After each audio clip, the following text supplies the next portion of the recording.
Na aula passada, nós vimos os processos de design de HC.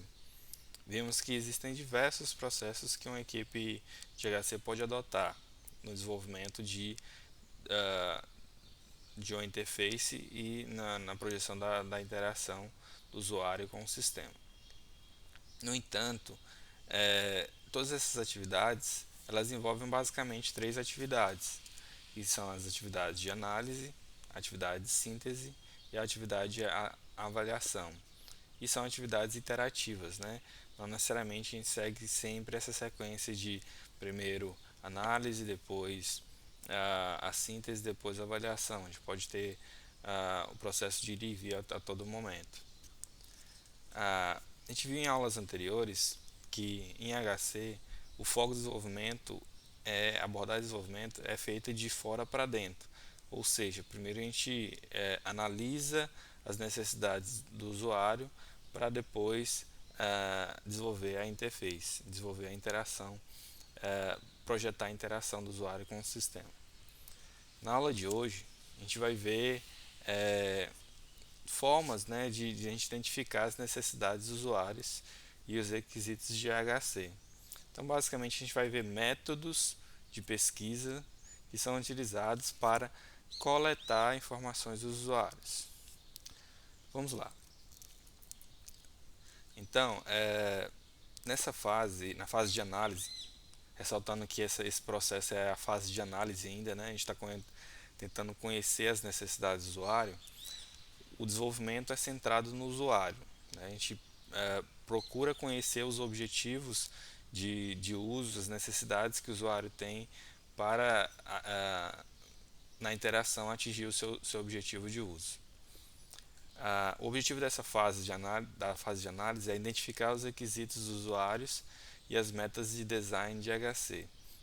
Dessa forma, conhecendo o usuário e as metas de design de HC, a gente consegue enxergar oportunidades de elaborar intervenções nas nossas interfaces de forma a atender melhor o usuário, de forma que os requisitos de qualidade de HC sejam atendidos, como a gente já viu em aulas anteriores, requisitos, né? A questão da usabilidade, experiência do usuário, a questão da acessibilidade, né? Então, todos aqueles requisitos que a gente viu e da comunicabilidade também, então, todos aqueles requisitos de qualidade devem ser considerados na elaboração da nossa interface e da mesma forma devem ser considerados na hora de a gente coletar as informações para projetar as interfaces. Esses requisitos são coletados de diversas fontes para determinar as funcionalidades a serem incluídas no sistema. Então, a gente vai coletar informações de diversos stakeholders, né, pessoas interessadas no sistema. Então, usuários diretos de determinado sistema, o suporte, enfim, a gente coleta informações de diversas fontes de forma que a gente tenha o maior número de informações possíveis para projetar um sistema que realmente atenda às perspectivas de uso do usuário. As funcionalidades do sistema e requisitos de qualidade de HC devem ser contemplados para o sucesso do artefato, como já mencionei agora há pouco, né? Então, todos aqueles requisitos de qualidade devem ser considerados na hora de a gente coletar informação e elaborar as funcionalidades do sistema. Ressaltamos o seguinte: o cuidado da coleta de dados é fundamental para uma boa análise. Então, se você não tem informações suficientes e mesmo assim prossegue na criação da interação e da interface, a chance do sucesso do seu projeto vai ser bem menor. Então é mais interessante você demandar mais tempo na coleta de dados de forma que vocês tenham informações confiáveis do que projetar uma interface com informações incompletas. Sharp e coautores eles apontam quatro pontos principais na coleta de dados. Então, o primeiro ponto seria a definição de objetivos. Esclarecer de forma clara e concisa as razões e o que se pretende colher de informações do usuário e cuidar dos aspectos éticos. Ele aponta como um ponto é, importante dessa fase. É, isso expondo aqui definição definição de objetivos envolve a gente identificar quais são os motivos para a coleta daqueles dados. Né? Por que a gente está coletando aqueles dados? Quais são os pontos principais é, daquela coleta, né? Os principais problemas apontados naquela interface que nos demandam a coleta de informações para conhecer melhor. Outro ponto que deve ser é, observado é o relacionamento com os participantes. Então deve-se sempre transparecer profissionalismo, assegurando o uso adequado das informações. Ressaltando, pessoal, a questão dos aspectos éticos. A gente está fazendo, é um processo de pesquisa, né? Essa fase aqui é um processo de pesquisa. E é um processo de pesquisa com seres humanos. Então, os aspectos éticos devem ser sempre muito bem observados. E no relacionamento com os participantes, vocês devem assegurar que aqueles dados que serão utilizados, que estão sendo coletados, não serão utilizados de forma inadequada, certo? Triangulação. Estratégia de coleta e análise de dados de diversas fontes para entender diferentes perspectivas. Então a gente tem diversos métodos de coleta de dados. Então você pode, dependendo do seu objetivo de coleta, você pode utilizar mais de um método para coletar informações que se complementem, né? E que refutem uma informação em que se há dúvida, né? Então, se há dúvida em relação à seguridade daquela informação, pode-se utilizar mais de um método de coleta e fazer a triangulação de forma a coletar dados de forma mais segura. Então, você definiu os objetivos, né? Você sabe o que você quer coletar, agiu de forma profissional, garantindo a segurança dos dados. Utilizou mais de um método para poder garantir que aquela informação realmente atenda às perspectivas de coleta de dados. Uma outra técnica que a gente tem também é a questão do estudo piloto. O que é esse estudo piloto? Estudo prévio com pequena parcela do público-alvo para verificar a viabilidade. Usuários testados não devem ser utilizados na pesquisa oficial. Explicando melhor, a gente elabora um método de pesquisa, define quais são os instrumentos de coleta, mas esse método de pesquisa ele pode dar errado. Então, para a gente ter uma maior chance de sucesso, o que a gente pode fazer? Testar esse método primeiro. E aí, como é que a gente testa? Através de um estudo piloto. A gente pega uma parte daquela população, né, e, e aplica esses métodos. Coleta essas informações. E aí esses dados só servirão para realmente validar o método elaborado. A gente não vai poder utilizar essas informações e também essas pessoas que foram testadas não poderão ser utilizadas no teste oficial. Então são esses 4 pontos aí principais de coleta de dados que Sharp e coautores indicam na hora de você elaborar o seu estudo, né? O estudo das necessidades do usuário. Que dados coletar? Aí vai depender do que pretende saber, né? Mas assim, se tratando em HC, muitos pontos são importantes, né? A gente está falando de conhecer o usuário. Então, quem são os usuários, de que eles precisam, qual a sua relação com a tecnologia é importante, porque eles vão estar trabalhando com tecnologia, né? A gente está elaborando tecnologia, né? Está criando tecnologia, então eles vão se relacionar. Qual o nível de conhecimento dessa pessoa em relação à tecnologia? Qual o seu domínio do produto e suas tarefas, né? Qual o seu nível de escolaridade, enfim, são N informações que são importantes na hora da gente criar as nossas interfaces. Então, no livro, Simone indica alguns itens aí que podem ser colhidos, né? É, dados demográficos, tipo idade, sexo, status socioeconômico, experiência no cargo que ocupa, é, e aí eu vou passar slides depois para vocês podem dar uma olhada. É, informações sobre a empresa, tamanho da empresa, área de atuação, educação, ou seja, o grau de escolaridade. É, aí tem vários pontos que são adotados. Vocês dá uma lida no slide depois, é importante. Experiências com computadores, experiências com produto específico ou ferramentas semelhantes, tecnologia disponíveis, né? Então com esses recursos de hardware e software que são disponibilizados na empresa para poder a gente utilizar na hora de elaborar o sistema, né, interativo, o treinamento, o quanto o usuário valoriza o treinamento, prefere um estilo, enfim, conhecer qual é o estilo de treinamento que ele prefere.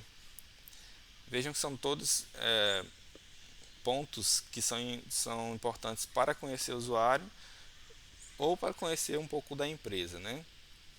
Atitudes e valores, então preferências do produto, medo da tecnologia, o usuário costuma assumir riscos e explorar novas formas de fazer o mesmo trabalho, enfim, são vários pontos aqui. Conhecimento do domínio, que e quanto o usuário conhece sobre o assunto em questão. Objetivos, né? Logo a gente cria interface para desenvolver uma boa experiência do usuário, então uma boa experiência envolve o usuário conseguir atingir os seus objetivos de uso. Então é importante conhecer quais são os objetivos principais do usuário, né? Como eles podem ser alcançados. Tarefas, quais são as tarefas do usuário que precisam ser apoiadas. Gravidade dos erros, em geral as possíveis consequências dos erros de um usuário. Todos esses pontos são importantes, né? Motivação para o trabalho, idiomas e jargões também são importantes, né? Que idiomas o usuário conhece e utiliza fluentemente. Ele possui algum jargão profissional particular, um vocabulário próprio da empresa, da sua atividade ou de algum grupo social relevante para o seu projeto. Enfim, são vários pontos aí, como vocês puderam observar. E aí, de quem coletar essas informações? Obviamente, né, a gente tem que coletar as informações de pessoas que são confiáveis e possuem alguma relevância ou representatividade dos usuários que vão utilizar o sistema, né? Então você vai buscar pessoas que têm alguma relevância em relação ao sistema interativo que vai ser projetado. Mas deve-se observar que existem usuários primários e secundários, mas também usuários que são afetados pelo uso do artefato. Então todos esses usuários a gente deve buscar conhecer um pouquinho, né? Usuários que vão sofrer alguma influência em relação ao uso da nossa interface.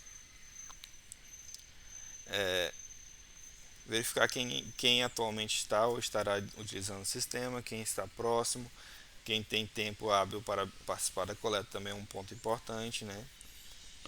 Um projeto, uma pesquisa e essa pesquisa demanda determinado tempo, então deve ser uma pessoa que realmente possa colaborar com a pesquisa, consiga demandar algum tempo para realmente colaborar com essa pesquisa.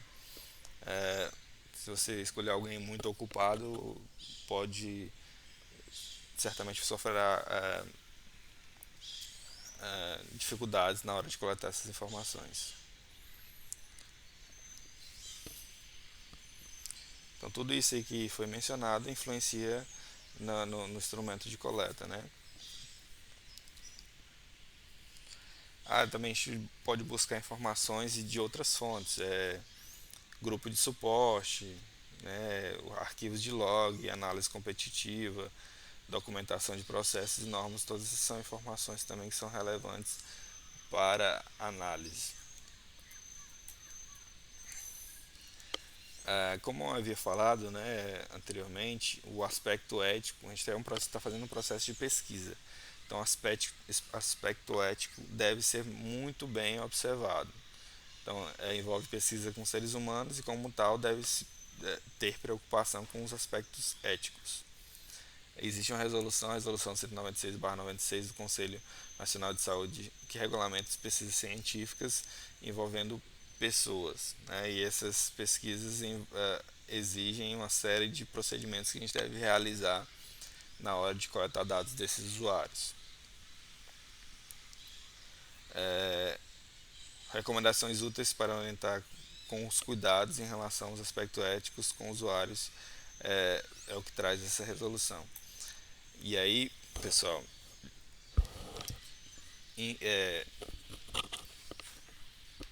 novamente, muito cuidado. A gente está trabalhando com pesquisa e essa pesquisa envolve seres humanos e a gente deve dar uma série de garantias para os usuários antes de começar a coletar as informações. Então, o primeiro ponto, a gente deve explicar os objetivos da pesquisa.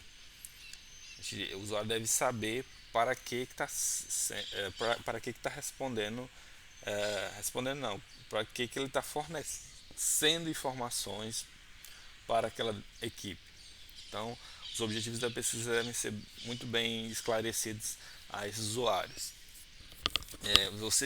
Você como pesquisador deve garantir a confidencialidade e a privacidade. Esses dados não devem ser compartilhados com ninguém mais além da equipe de pesquisadores. Então você deve garantir isso. Então informe o usuário sobre o que é a pesquisa, garanta que essas informações não serão compartilhadas por outras pessoas além da pesquisa. Garanta também o anonimato, né? Garanta que essas informações não serão divulgadas informando o nome da pessoa, certo? Existem diversas técnicas que a gente pode utilizar para garantir esse anonimato. Pode dar um codinome ou uma letra, um número, enfim, usuário X, usuário Y, para garantir que aqueles dados realmente não serão, não revelarão a identidade do autor, não, da pessoa que forneceu aquelas informações.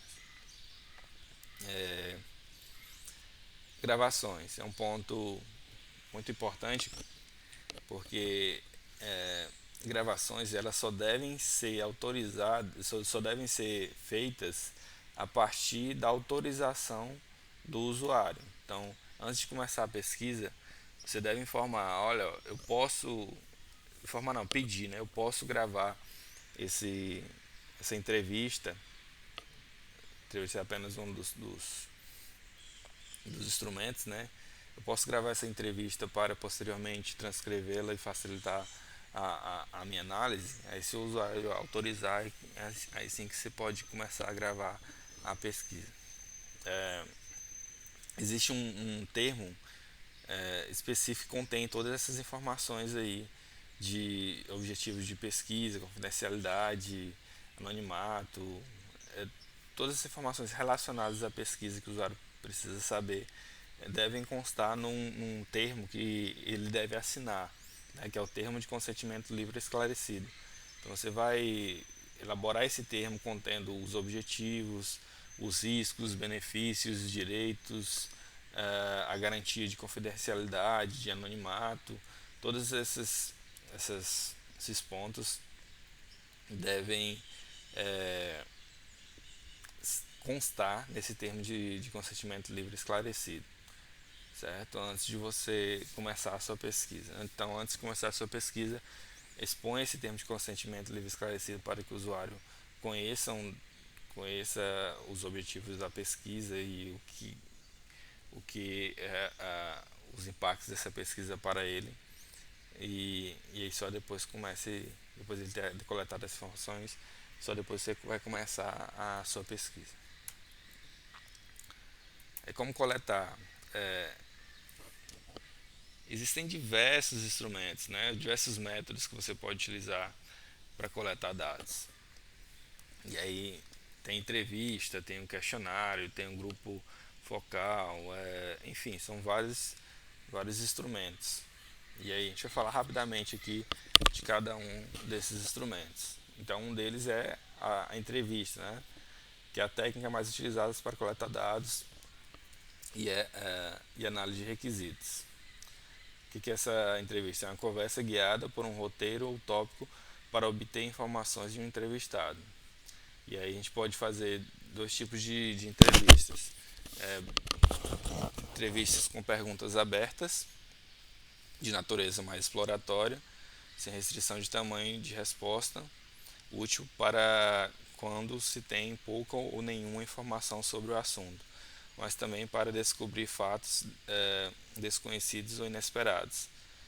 A análise para esse tipo de coleta é a análise qualitativa, mas é a análise mais profunda. E tem as perguntas fechadas, né? Conjunto pré-definido de resposta, coletar feedback rápido sobre a opção de design, análise, e a análise é feita mais de forma qualitativa. Essas perguntas abertas aí vão. O que a gente vai fazer nessas perguntas abertas? A gente vai fazer a pergunta, o usuário vai responder de forma que vai nos permitir fazer uma análise posterior da forma que ele está respondendo aquela pergunta. Então, além da sim, não é a resposta sim ou não, é uma resposta que traz consigo uma série de fatores que podem ser analisados, né? Uma informação após a outra, em que a gente pode analisar como ele chegou naquela determinada conclusão. Já as perguntas fechadas, não, ele vai ter um feedback mais objetivo, né? É, em que a gente vai ter mais uma análise de números do que uma análise do discurso em si. Então as perguntas abertas trazem mais uma análise de discurso e as perguntas fechadas trazem mais uma análise numérica, né? E aí essas entrevistas podem ser estruturada, não estruturada e semi-estruturada. A estruturada, a gente segue fielmente o roteiro, né, com as perguntas fechadas.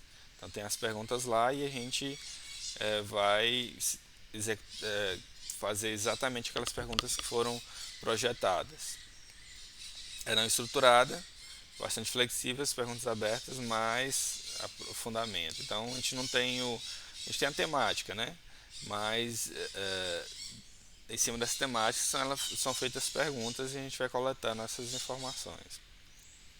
A semi-estruturada é um meio termo, né? Então a gente tem um roteiro composto por alguns tópicos ou perguntas ordenadas de forma lógica, mas a gente tem a liberdade de, a partir da resposta do usuário, conseguir fazer outras perguntas, certo? O entrevistador deve evitar influenciar nas respostas do entrevistado, com gestos, entonação e tudo mais.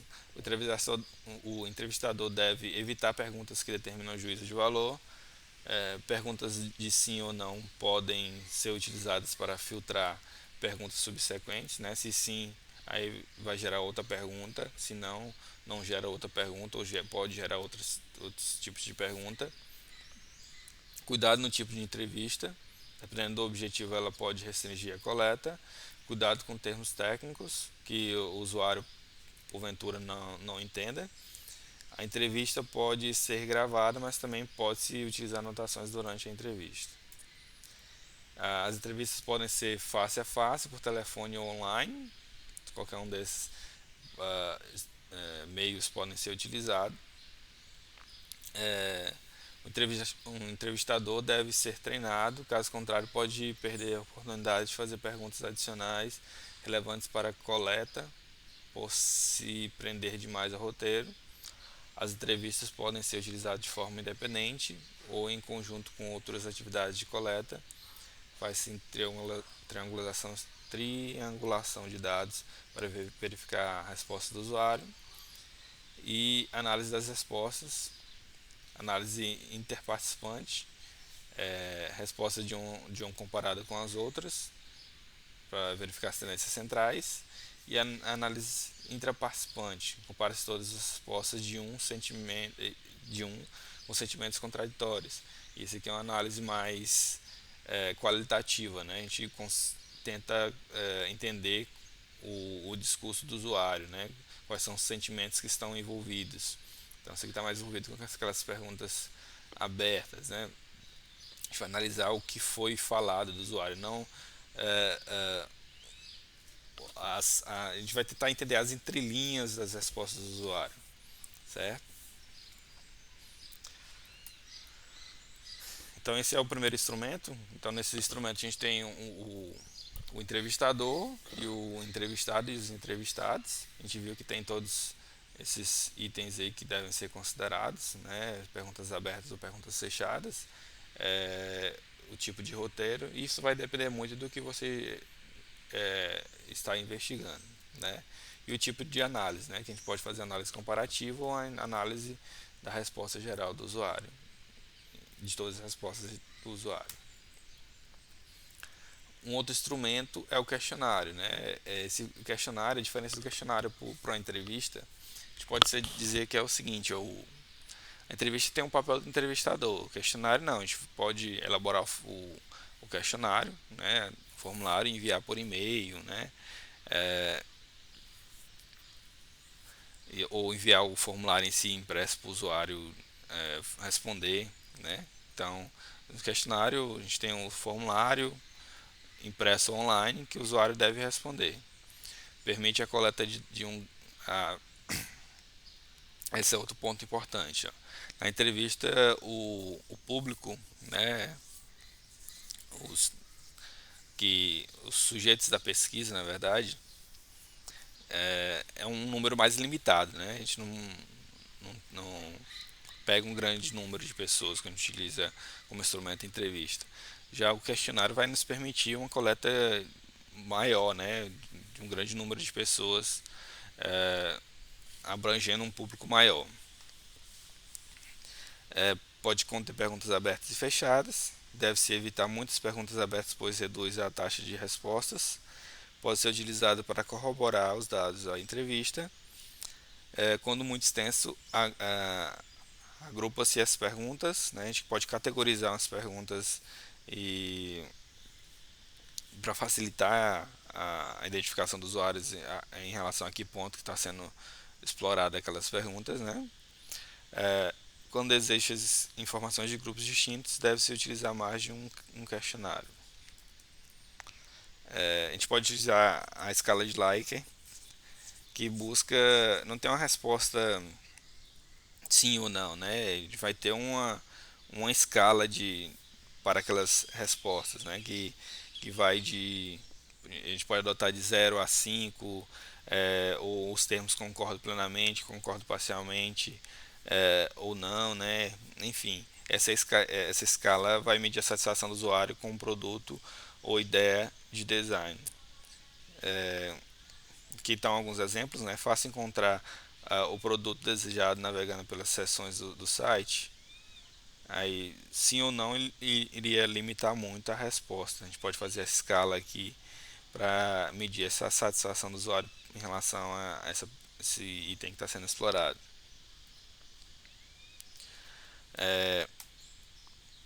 Outro instrumento que a gente tem são os grupos focais. É o grupo de pessoas reunidas por um tempo determinado em uma entrevista coletiva guiada por um moderador experiente. Pode-se usar para gerar ideias, obter opiniões de pessoas sobre tópicos, conceitos ou demonstrações, obter respostas a uma série de questões, identificar conflitos relacionados a terminologias, identificar expectativas do grupo, descobrir problemas e desafios, frustrações, atitudes, preferências e aversões que surgem apenas no contexto social. É, também é importante para identificar muitos pontos de vista. O moderador deve assegurar que pessoas extrovertidas não dominem a discussão. Então, se as pessoas extrovertidas normalmente costumam falar muito, e esse moderador deve dar oportunidade para todos os participantes falarem. Questões típicas do grupo de foco: um dia típico de um usuário ou um dia de trabalho mais recente, as tarefas que os usuários realizam e como elas realizam, o domínio em geral, preferências e aversões dos usuários, resultados desejados ou objetivos dos usuários, reações, opiniões ou atitudes dos usuários sobre um determinado produto ou conceito, resultados desejados para novos produtos ou funcionalidade. É, outra técnica é o brainstorming de necessidades e desejos do usuário. É, essa técnica é importante para coletar informações sobre os tipos de conteúdo e características que os usuários querem e desejam do produto. Então, busca levantar de forma bastante livre um conjunto de grande e abrangente de opiniões em torno de um tema.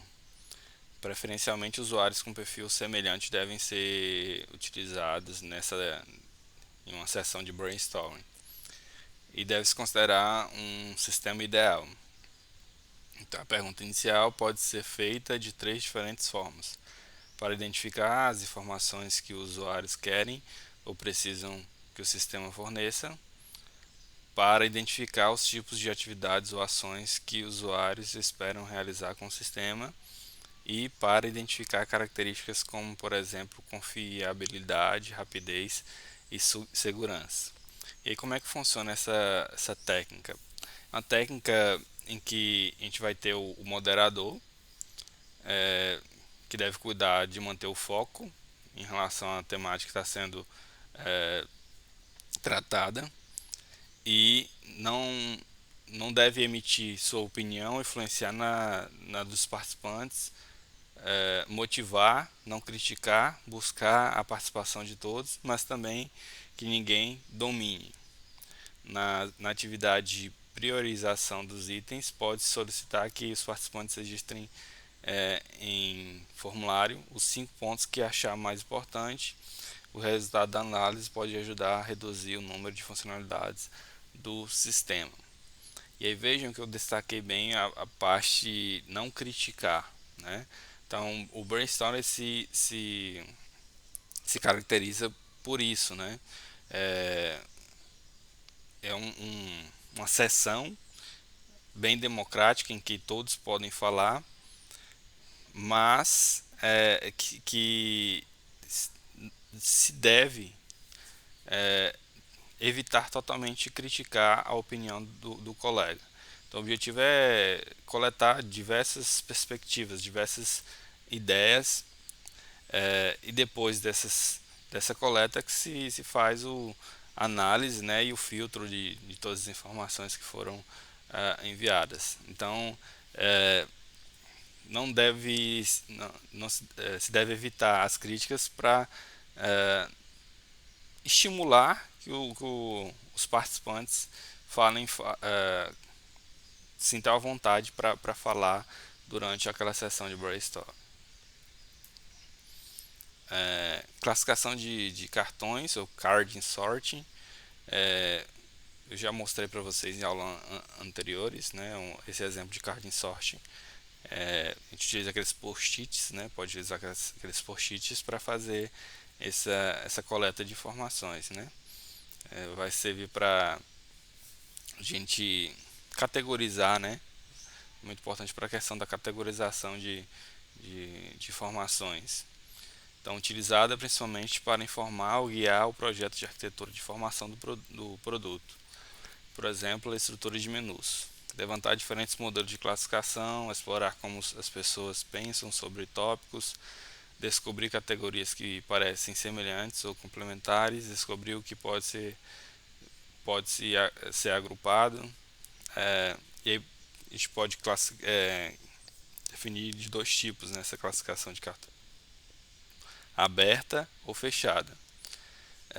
A aberta, os participantes também vão descrever os grupos, né? E a fechada não, a gente cria as categorias e dentro daquelas categorias os usuários vão colar os post-its lá naquelas categorias. Então a aberta é mais exploratória e a fechada não é tão exploratória como a aberta, né?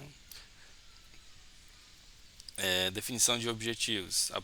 Aprender sobre como as pessoas pensam sobre o conteúdo e seus principais agrupamentos e utilizar essa informação para criar categorias de alto nível e subcategorias.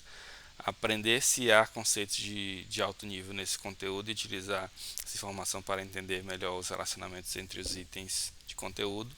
Envolver autores de um website como forma de mostrar ali as pessoas, como as pessoas pensam, né?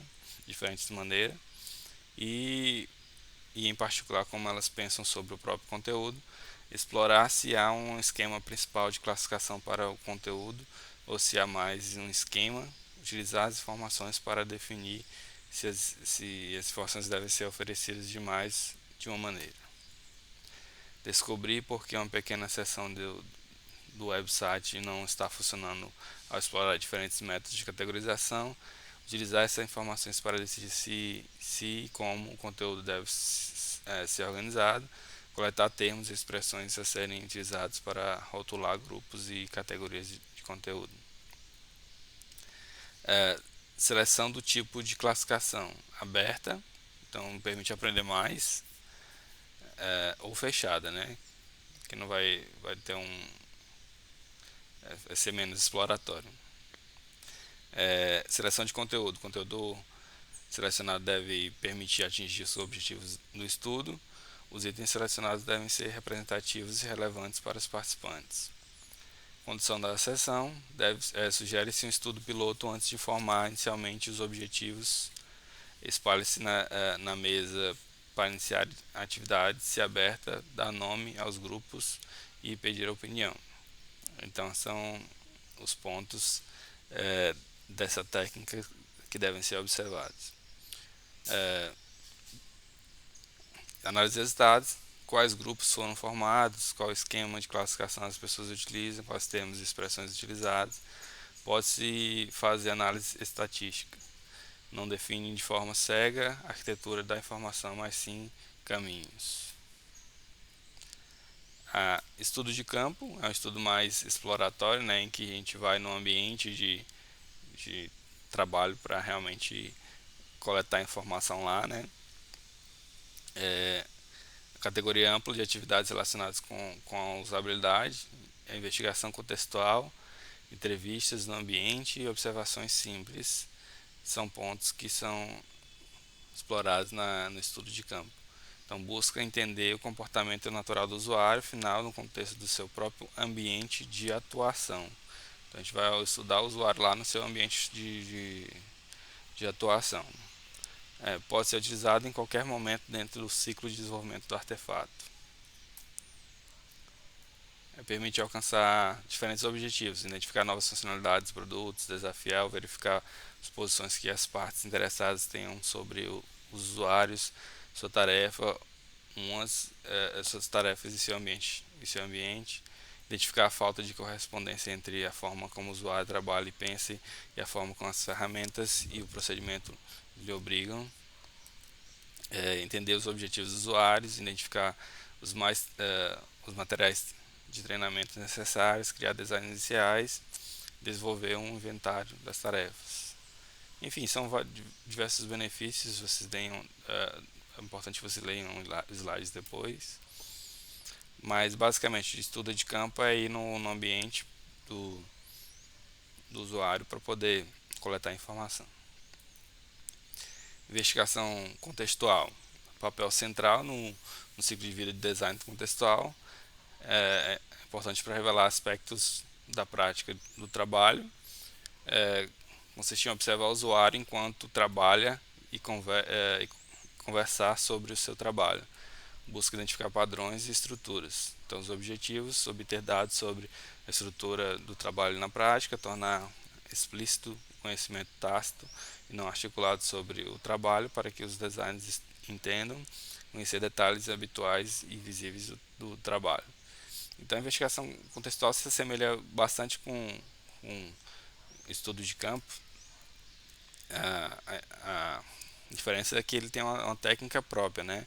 Então, na investigação contextual, o usuário vai fazer as atividades dele e, ao mesmo tempo que faz atividades, ele vai narrar o que está fazendo, né? Então, basicamente, essa técnica que é utilizada nessa investigação contextual. Ele vai externar, ele vai comunicar o seu trabalho, né? Então, adota um modelo mestre-aprendiz. O entrevistador faz o papel de aprendiz e o usuário mestre que deve falar sobre o trabalho. Esse modelo facilita tornar os usuários cientes do que fazem ao fazê-lo, interromper o trabalho para pensar sobre ele, revelar todos os detalhes de uma prática de trabalho, apontar e explicar as diferenças entre o essencial e o relevante, revelar padrões ou princípios atuantes que influenciam ou determinam a forma como trabalho. As entrevistas com pessoas que trabalham de forma diferente seguem a seguinte estrutura: entrevista convencional, aproximadamente 15 minutos, explica o usuário do trabalho, solicita a opinião sobre as ferramentas utilizadas, visão geral do sistema. Transição para a entrevista contextual: informar o usuário que realiza o trabalho, né, enquanto é observado e que ocorrerão interrupções quando necessário. Entrevista contextual: observações e perguntas sobre o trabalho. Na conclusão, o entrevistador deve repassar para o usuário e a organização o que aprendeu. O usuário deve corrigir o que estiver em desacordo. O design interpreta os resultados. Então, pessoal, é um assunto bem extenso para gravar num vídeo tão curto, né? O ideal é que cada ponto desse daí a gente estudasse individualmente, cada coleta dessas informações, mas a intenção é que vocês conhecessem conhecessem todas essas técnicas existentes, né? De coleta de informações, né? A entrevista, né? Que tem um entrevistador e um entrevistado, o questionário, que na verdade não existe, não precisa ter o papel do entrevistador, mas nos permite coletar um maior número de informações do que a entrevista. Os grupos focais, que é uma reunião com várias, uma entrevista com várias pessoas ao mesmo tempo, né, tratando dos mesmos assuntos. O brainstorm, que é já conhecido de vocês, né, que é a chuva de ideias, mas é a chuva de ideias aplicada aos usuários do sistema. O card sort, que eu já tinha citado para vocês, que servem para categorização. E o estudo de campo, que é um estudo mais exploratório, em que você vai no ambiente de trabalho do usuário. Investigação contextual, que também é um estudo de campo, mas com foco, com uma técnica específica de coleta de dados, né? E aí eu deixo aberto para vocês fazerem perguntas, né? Como eu mencionei, é um assunto bastante extenso e com muita coisa, então a gente pode, vocês podem fazer perguntas nas próximas lives que a gente for fazer, ou então podem colocar comentários lá que a gente vai tentar responder também, tá? Eu vou passar esse slide para vocês, leiam também, em qualquer ponto de dúvida mandem a pergunta para mim, por favor. É isso, obrigado.